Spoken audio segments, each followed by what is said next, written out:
Welcome back to Good Morning Vail. Dan Smith of Vail Mountain Rescue has stopped by, and the job you all do is so big. It amazes me that you're all volunteers. Oh, we are. Well, this becomes a lifestyle choice. As my wife would tell you, it's a lifestyle choice. This week was particularly busy. I got to read the note here. We had 3 skiers, 1 snowboarder, 1 snowmobiler, and a canoe. Now, that's either a bad Christmas carol or our last week. Now, all of this happens outside the resort. All of it outside the resort. Of these, half were at night. 3 of these folks self-recovered, and we had to go get the other 3, including the canoe. We had to go get the canoe. It couldn't self-recover. It's very unusual to be at a rubber raft at a blizzard in March. Yeah, it's just not done too often, so it was an interesting experience for our guys. Because that was just yesterday in that terrible conditions yesterday. Yeah. Now, a number of these people were headed out to huts and got themselves. Now, tell us, what are these huts that people are headed to? It's the 10th Mountain Division hut, 10th Mountain Division Association huts. They're scattered throughout the backcountry. They're generally, they all started kind of as a trail to ski from here to Aspen or from here to other places, and now they've spread out. There's several popular ones around Camp Hale. There's one right across the road from Vail, the Eisman Hut. That was one of these. And another was Vance's Cabin, which is right next to Ski Cooper. You don't have to take a tent. You take it's like $16 to $20 a night for a bed, and they're 16 to 20 person huts, and you just buy your bed, mattress, pillows. They got all the cooking gear. They got stoves.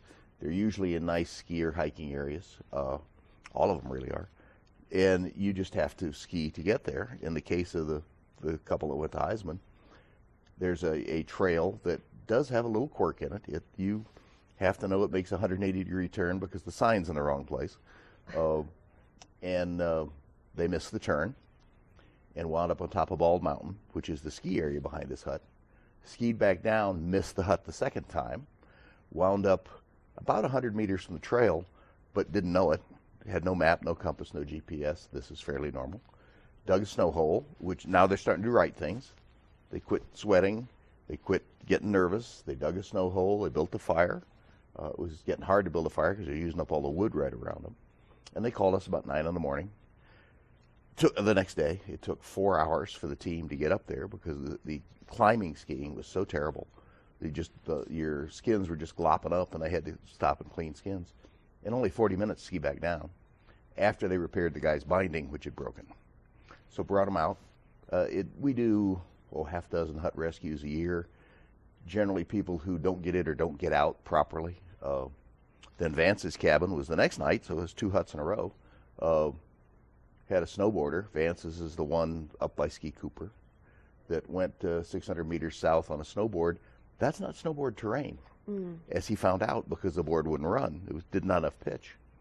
So he sat there for a while, calling to his friends in the hut, who apparently decided either he was kidding or they didn't go get him for 2.5 hours of daylight.